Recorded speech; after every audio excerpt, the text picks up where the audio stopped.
আজকে ভিডিওতে আসা একটাই কারণ হচ্ছে আপনারা আমার পিছনে যে মেশিনটি দেখতেছেন এটা হচ্ছে আপনার বাংলা মায়ের কোম্পানি হারভেস্ট, যেটা আমি কৃষকদের ধান কাটার জন্য উদ্যোক্তা হিসেবে আমি মেশিনটা নিয়ে আসছি সরকারি মূল্যে 50% ভর্তুকি দিয়ে। তা আমরা নিয়ে আসার পরে আমি গতকালকে মেশিনটি আমি চুনাঘাট উপজেলা কৃষি অফিস থেকে সংগ্রহ করেছি। আজকে আমি আবার এটা 9 নং রানীগাঁও ইউনিয়ন, এটা 9 নম্বর ওয়ার্ডে ইসলামপুর জায়গা নাম স্থানে ধান আঁকাজোড়া জায়গায় নিয়ে আসছি ধান কাটার জন্য। এখানে কৃষক ভাই রয়েছেন।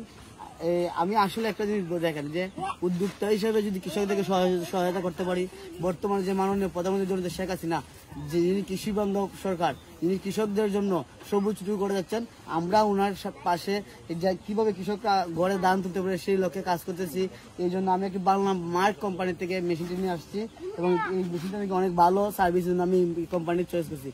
তো আসলে কৃষকের মুখে একটি কথা শুনুন যে চাচা, আপনি যে আজকে অল্পতে যেহেতু দ্রুত সময় যে ধান সংগ্রহ করতে পারছেন, এই বিষয়ে আপনার মতামতটা কি? বিসমিল্লাহির রহমানির রহিম। আজকে আমরা যিনি গাড়িটা নিয়ে আসছেন ওনাকে ধন্যবাদ জানাই এবং বাংলা মার্ক কোম্পানিকেও ধন্যবাদ জানাই।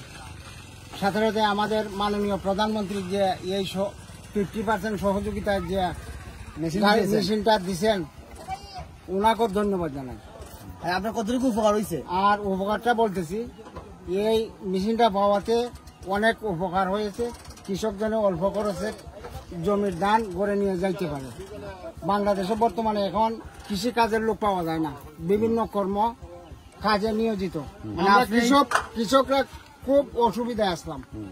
আজকে এই মেশিনটা পাওয়াতে জেনে নিয়ে আসেন ওনাকে আবার ধন্যবাদ জানাই। আমরা যেন ভবিষ্যতে এই সমস্ত গাড়ি পাই আমরা কৃষক অল্প খরচে জমির ধান নিয়ে গড়ে যেতে পারি, এই বলি আমার বক্তব্য। দেখেন ধান কাটতে হলে শ্রমিক নিয়ে আসতে হতো, তারপর এখানে জমি থেকে খেটে নিয়ে বাসানো যেত, তারপর টেনশন লাগতো, শ্রমিক পাওয়া যেত না, অনেক সময় বন্যা ঝড় বৃষ্টি হতো।